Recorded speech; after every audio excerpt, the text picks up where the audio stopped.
Nous voici dans la seconde vidéo de ma recette reblochon maison. Aujourd'hui, nous allons parler de la partie affinage. L'affinage commence à partir du moment où la fabrication est terminée et où vous mettez vos fromages en cave. Dès le lendemain de la mise en cave, il va falloir laver vos fromages. Pour cela, vous allez fabriquer votre saumure, donc c'est le reste de petit lait dans lequel j'ai ajouté une cuillère à café de sel. Tous les jours, pendant 5 jours, je vais utiliser ce saumure pour laver mes fromages.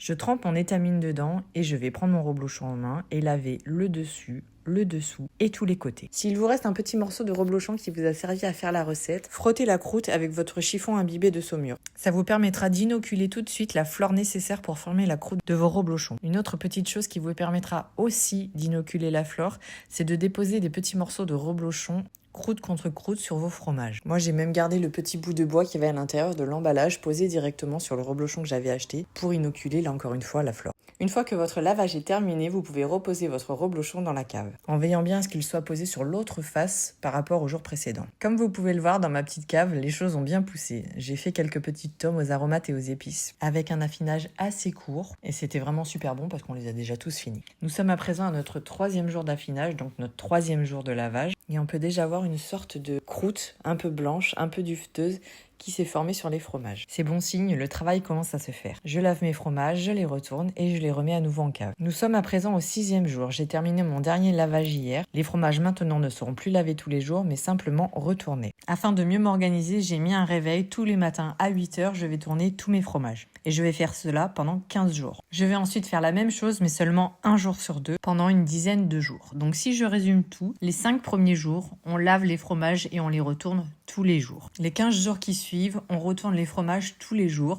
Et les 10 jours restants, on retourne les fromages un jour sur 2. Ce qui nous donne en tout 30 jours d'affinage avant que le fromage puisse être mangé. Ça peut sembler un peu long et fastidieux, mais dans les faits, ça prend 2 minutes tous les jours. Et au final, quand on l'a en bouche, c'est tellement bon qu'on oublie clairement le temps qu'on y a passé. Du coup, de mon côté, j'ai décidé de tester plein d'autres variétés de fromages. Celui-là, par exemple, c'est un fromage de type comté. Et j'ai envie d'en tester plein, comme le parmesan. Mais là, je sais que je m'engage dans quelque chose d'extrêmement compliqué parce que le parmesan, il doit tremper pendant au moins 3 semaines dans du saumure. Donc là, ça nécessite équipement, installation. Mais voilà, je vais tenter parce que ça m'intéresse et que j'aime apprendre et découvrir tous les jours. Et forcément, à force de tester, je manque un peu de place. Donc là, je me suis improvisé une espèce de cave à fromage dans un bac de transport de Carpecoy. Où à l'intérieur, vous pouvez découvrir ma première tentative de camembert. Pardon, de type camembert. C'est une installation relativement facile à faire, donc avec des petits tasseaux de bois, mon papa m'a fabriqué des étages. Et j'ai ouvert le dessus pour former comme une espèce de fenêtre sur lequel j'ai mis un grillage pour que le tout soit quand même un peu ventilé. Voilà, juste petit rappel, pour arriver à affiner du fromage, il faut avoir un endroit dans une maison,